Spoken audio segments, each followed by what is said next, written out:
Hari ini kita akan merenungkan kebenaran firman Tuhan tentang mengampuni dan melepaskan trauma. Ketika kita berbicara tentang mengampuni, maka ini adalah hal yang substansi, yang mendasar dari iman Kristen. Kalau umur kita 50 tahun atau 60 tahun, maka kurikulum yang kita pelajari dari firman Tuhan selama 50 atau 60 tahun adalah tentang bagaimana mengampuni, bagaimana mengasihi, bagaimana mempraktekkan itu dalam kehidupan kita. Nah, kita akan merenungkan kebenaran firman Tuhan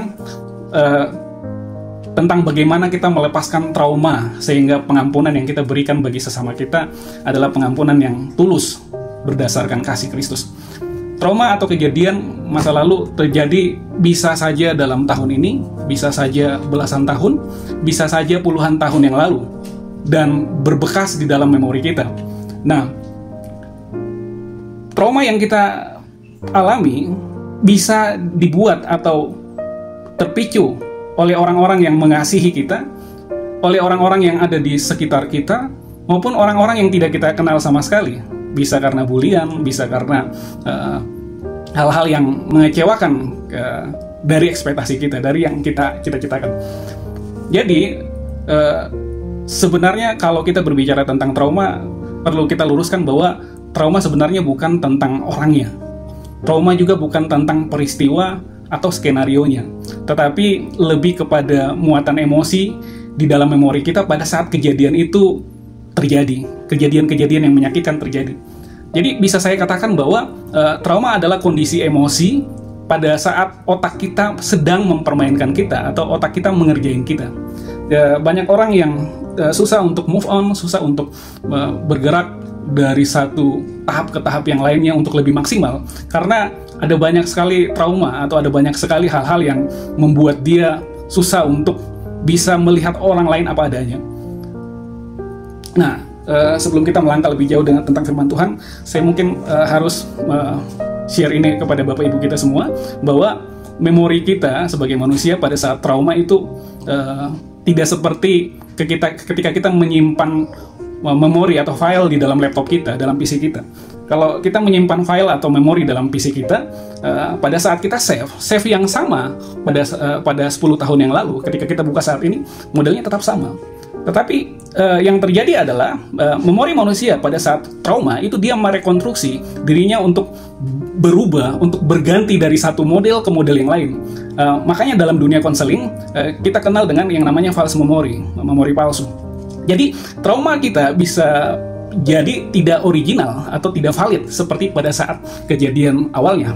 Contohnya ketika kita trauma misalnya kecelakaan, sebenarnya memori yang kita rekam pada saat itu bisa jadi bukan memori yang valid ketika kita mengaksesnya sekarang, ketika kita mengingatnya sekarang. Next, Mbak Siti. Jadi kehidupan orang percaya itu bisa dikatakan bahwa kita tidak lepas dari yang namanya trauma. Kita tidak lepas dari yang namanya problem masa lalu yang membuat kita tidak bisa maksimal di dalam Tuhan. Nah, orang percaya dipengaruhi oleh dua hukum. Yang pertama, di dalam Matius 6 ayat 14-15 dikatakan, karena jikalau kamu mengampuni kesalahan orang, Bapamu yang di surga akan mengampuni kamu juga.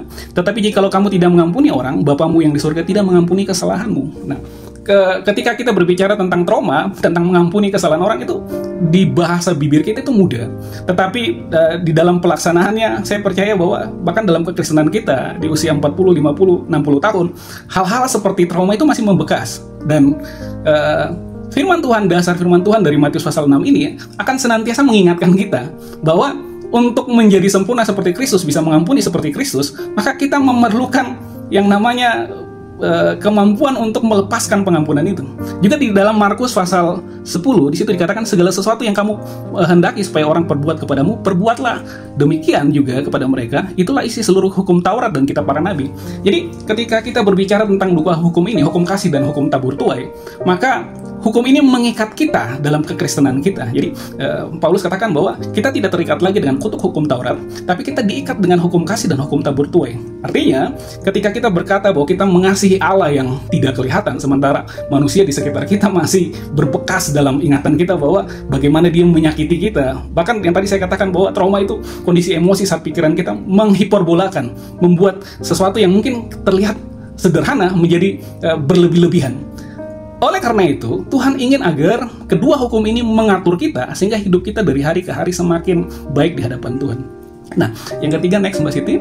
Nah, pertanyaannya adalah, mengapa mengampuni terasa sangat sulit? Sangat sulit. Karena pada dasarnya itu berpulang kepada ketidaksiapan kita dalam menerima kelemahan kita. Jadi kita sulit mengampuni, kita sulit untuk menerima orang, kita sulit untuk menerima situasi atau kondisi karena luka batin yang belum pulih dan pemahaman yang salah dalam menerima anugerah Tuhan. Jadi Bapak Ibu yang dikasihi Tuhan, trauma ini tidak bisa hilang. Kenapa saya katakan trauma ini tidak bisa hilang? Karena trauma ini terekam langsung jelas di dalam amigdala kita. Jadi amigdala kita itu hanya sebesar kacang mete, dia nggak besar. Tapi dia memberikan keseimbangan sehingga hidup kita lebih was-was ketika kita menjalani pengalaman-pengalaman kehidupan kita. Nah, karena trauma ini tidak bisa hilang, maka kehidupan kekristenan kita harusnya didasarkan atas dasar firman Tuhan, sehingga trauma yang tidak bisa hilang ini bisa diberikan manfaat baru. Nah, 2 Korintus 5 ayat 17 dikatakan gini, siapa yang ada di dalam Kristus, ia adalah ciptaan baru. Yang lama telah berlalu, sesungguhnya yang baru telah datang. Artinya apa?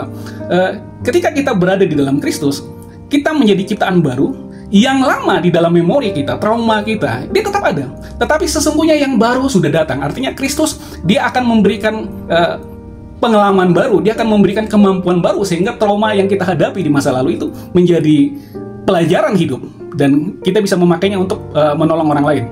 Nah, karena trauma itu tidak bisa hilang, harusnya sebagai orang Kristen kita melihat dan memahami bahwa pengalaman pahit kita di masa lalu adalah pelajaran yang baik yang bisa kita gunakan untuk membantu sesama yang punya pengalaman yang sama di saat ini.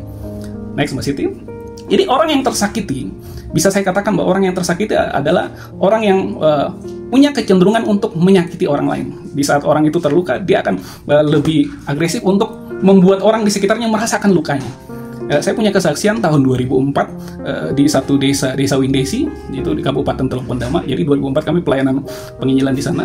Lalu anak Bapak Gembala di sana, mereka suka berburu. Mereka suka berburu dan pagi-pagi masih jam 6 kita sudah dikasih bangun. Setelah doa, kita jalan kaki tuh. Jadi tidak sarapan, kita sarapan di hutan. Kita jalan kaki dari jam 6 sampai jam setengah 2 siang. Itu makan di hutan. Nah, di samping berburu, jadi beberapa hari yang lalu, 3 hari yang lalu, anaknya Bapak Gembala itu sudah pergi untuk pasang jerat. Nah, suatu ketika sudah siang. Kalau di hutan itu antara jam 2 sampai jam 3 itu sudah mulai gelap karena matahari udah mulai jatuh. Dan kita karena tidak dapat hewan buruan, kita cek jeratnya. Lalu sampai di satu tempat antara lereng gunung ya, dia katakan gini, adik-adik naik ke pohon. Saya tanya, kenapa harus naik ke pohon? Dia bilang, ada babi kena jerat, tapi kayaknya sudah lama karena talinya mau putus. Terus jeratnya udah mencekik kakinya sampai sudah kelihatan tulangnya. Nah, lalu kita ikut aja karena kita tidak tahu apa-apa kan tentang berburu. Kita naik ke pohon, lalu si anaknya Bapak Gembala ini dia pakai panah-panah, dia maju ke depan dan dia panah babinya tidak kena jantungnya, kena perutnya. Oh, babi tambah agresif karena dia sudah terluka kan. Dia tambah agresif dan dia lari putusin talinya dan dia mengejar kami yang di atas pohon. Karena dia nggak bisa naik ke pohon, dia dusu itu pohonnya goyang-goyang. Lalu si kakak Paul namanya, dia panah dari atas pohon tepat ke jantungnya dan babi itu mati. Lalu saya bertanya, kenapa Kak Paul, kenapa babinya seperti itu? Dia bilang, Kak Paul katakan begini, babi itu kalau dia sudah terluka, dia akan berusaha untuk membuat orang yang ada di sekitar dia, apalagi yang pasang jerat, dia ingat sekali, orang yang pasang jerat itu harus sama-sama luka dengan dia. Jadi kalau babi dia terluka, dia akan cenderung untuk mengejar orang yang pasang jerat untuk melukai orang itu. Nah, jadi ada peribahasa yang katakan hard people. Artinya gini, orang yang punya luka dan trauma di masa lalu atau masa saat dia hidup saat ini punya potensi buat menyakiti orang lain, entah itu di dalam bentuk perilaku atau ucapan. Jadi marilah kita belajar dari babi tadi. Saya dari pengalaman ini saya juga belajar bahwa benar, ternyata sebagian besar orang di muka bumi ini ketika mereka terluka, mereka punya kecenderungan untuk membuat orang-orang di sekitarnya merasakan lukanya mereka. Dia punya kecenderungan untuk memberikan dampak negatif kepada orang-orang yang ada di sekitar dia. Roma 12 ayat 2 dikatakan begini, janganlah menjadi serupa dengan dunia ini, tetapi berubahlah oleh pembaharuan budimu, sehingga kamu dapat membedakan mana kehendak Allah, apa yang baik, yang berkenan kepada Allah dan yang sempurna. Jadi ketika kita menjadi orang percaya, kita lahir baru menerima Yesus sebagai Tuhan dan Juru Selamat dan hidup sesuai dengan ketetapan Tuhan. Tuhan ingin agar jangan hidup kita menjadi seperti orang dunia tadi, seperti orang-orang yang dalam tanda kutip memiliki sifat agresif seperti babi tadi, yang terluka dan berusaha untuk melukai orang lain. menjadi tidak serupa dengan dunia ini adalah pergumulan yang setiap orang Kristen harus bisa survive di dalamnya. Untuk menjadi tidak serupa dengan dunia, maka firman Tuhan katakan, kita hendaklah memperbaharui budi kita, sehingga kita dapat membedakan mana kehendak Allah, apa yang baik, dan apa yang berkenan di hadirat Tuhan. Selanjutnya, tidak mengampuni dan memendam trauma akan membawa kita kepada kebinasan. Yeremia 17 ayat 7-8. Betapa liciknya hati, lebih licik daripada segala sesuatu. Hatinya sudah membatu. Siapakah yang dapat mengetahuinya? Aku Tuhan yang menyelidiki hati, yang menguji batin, untuk memberi balasan kepada setiap orang setimpal dengan tingkah lakunya, setimpal dengan hasil perbuatannya. Artinya, hati yang membatu itu berbicara tentang trauma yang mengeras dari tahun ke tahun. Trauma yang tidak tersembuhkan dari pengalaman ke pengalaman yang lainnya. Artinya apa? Artinya ketika hati kita sudah membatu, tetapi dalam tanda kutip kita masih disebut sebagai orang percaya, maka bisa dipastikan bahwa sebenarnya kita bukan orang Kristen. Kita masih bergumul dengan pengalaman masa lalu. Kita belum bisa move on untuk menerima kasih Kristus, anugerah Kristus yang nyata dalam kehidupan kita. Jadi memendam trauma akan membawa kita kepada kebinasaan. Kalau Bapak Ibu punya saudara atau punya teman, ada orang Ambon punya filosofi seperti ini. Dan filosofi ini saya tentang dari zaman dulu, saya tentang filosofi ini. Nah, mereka selalu katakan gini, Pak, mulut saya boleh kotor, tapi hati saya tidak. Nah, dulu saya ketika hidup di dalam keluarga yang, mohon maaf, yang punya filosofi seperti itu, mulut kadang suka memaki, mengutar kata-kata kotor, dan mereka selalu mengklaim bahwa tapi hati kita tidak. Nah, Bapak Ibu yang dikasih Tuhan, filosofi ini sebenarnya adalah filosofi yang bertentangan dengan firman Tuhan. Karena Lukas pasal 6 ayat 45 dia katakan begini, orang baik mengeluarkan yang baik dari perbendaharaan hatinya yang baik, dan orang yang jahat mengeluarkan barang yang jahat dari perbendaharaan yang jahat, karena yang diucapkan mulut meluap dari hati. Jadi firman Tuhan menentang hal itu. Bahkan bukan hanya firman Tuhan, ilmu psikologi menentang hal itu, bahwa apa yang keluar dari mulut kita itu representasi dari hati kita, dari trauma-trauma kita, dari pengalaman-pengalaman pahit kita masa lalu. Jadi ketika kita melihat orang-orang di sekitar kita yang, mohon maaf, bisa dikatakan toksik, bisa dikatakan MPD, atau orang-orang yang dia tidak bisa melihat orang lain lebih baik dari dia, adalah orang-orang yang bisa dikatakan bahwa mereka orang yang masih bergumul dengan trauma-trauma masa lalunya, tentang bagaimana dia mendamaikan dirinya di hadapan Tuhan dan sesama. Jadi firman Tuhan di dalam Filipi 4 ayat 8 dia katakan isi hal-hal yang positif dalam kehidupan kita, sehingga apa? Sehingga pada saat kita memberikan ruang bagi Kristus berkuasa dalam kehidupan kita, maka secara tidak langsung bertahap, karena firman Tuhan katakan pembaharuan budi dari hari ke hari, maka firman Tuhan itu akan meredam trauma yang ada dalam kehidupan kita. Filipi 4 ayat 8 dikatakan, jadi akhirnya saudara-saudara, semua yang benar, semua yang mulia, semua yang adil, semua yang suci, semua yang manis, semua yang sedap didengar, semua yang disebut kebajikan dan patut dipuji, pikirkanlah semua itu. Artinya ketika dalam kehidupan kekristenan kita masih bergumul dengan trauma yang sama, maka firman Tuhan katakan bahwa ada baiknya ketika kita bersosialisasi dengan orang lain, berinteraksi dengan orang lain, maka bangun hal-hal yang positif dari orang-orang di sekitar kita. Maka tidak salah kalau firman Tuhan katakan bahwa ibadah itu mengandung janji, persekutuan itu membentuk kita, saling menguatkan satu sama lain. Firman Tuhan katakan besi menajamkan besi, manusia menajamkan sesamanya.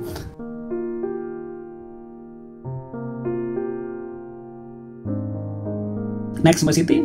Jadi standar mengampuni sesama adalah bagaimana kita mengampuni diri kita sendiri.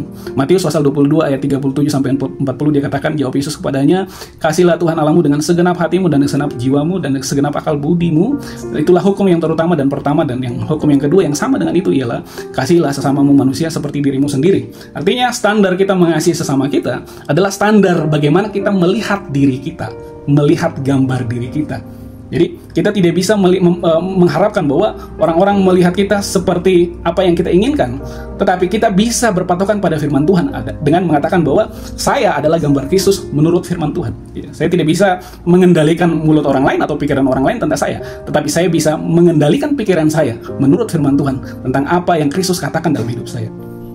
Jadi mengampuni adalah melepaskan rasa sakit bukan untuk dia, orang yang menyakiti kita, tetapi untuk saya sendiri, sehingga trauma itu membantu saya untuk bisa survive dalam iman Kristen saya.